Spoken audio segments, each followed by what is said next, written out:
ఈరోజు ఇప్పుడు మనం ఎలా ఉన్నాం, ఇప్పుడు మనం ఏ స్థితిలో ఉన్నాం, వారి అభిలాష, వారి తాపత్రయం, వారి ఉద్దేశం 24 గంటలు ఈ ఏ రకంగా ఉంది? నిజంగానే దేవుణ్ణి సంతోషపెట్టే స్థితిలో ఉందా?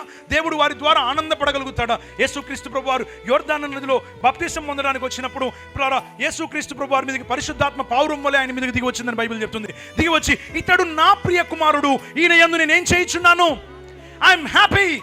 ఏంటి? పరలోకం ఆయన గురించి సాక్ష్యం ఇచ్చింది, నిత్యత్వం ఆయన గురించి కేకలు వేసింది.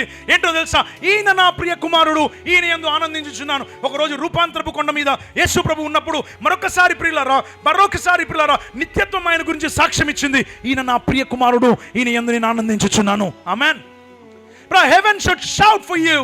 నిత్యత్వం నీ గురించి కేకలు వేయాలి, నిత్యత్వం నీ గురించి మాట్లాడాలి. ఈమె నా ప్రియ కుమార్తె, ఈయన నా ప్రియ కుమారుడు అని చెప్పే విధంగా ఉండాలి అని అంటే నిన్ను బట్టి దేవుడికి ఆనందం కలగాలి. నిన్ను బట్టి దేవుడికి ఏం కలగాలి?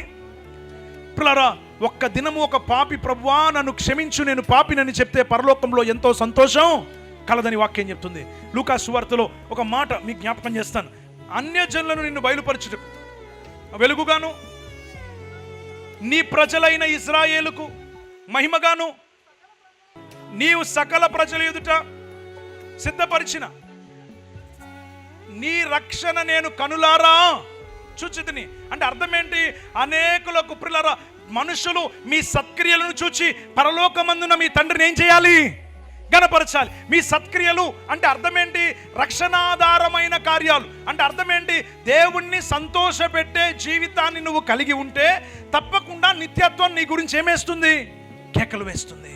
పరలోకం నీ గురించి మాట్లాడుతుంది. ఇప్పుడు మనం చాలా జాగ్రత్తగా ఆలోచన చేస్తే దేవుని వాక్యం ప్రకటించబడుతుంది, దేవుడు సంతోషంగా ఉన్నాడు, సత్క్రియలు జరుగుతున్నాయి, దేవుడు సంతోషంగా ఉన్నాడు అని నిజంగా మనం చెప్పగలగాలి అని అంటే అసలు ప్రియులారా నిజంగా మనం దేవుణ్ణి సంతోషపెడుతున్నామా లేదా దేవుణ్ణి సంతోషపెట్టలేకపోతున్నామా అనేది ఒక్కసారి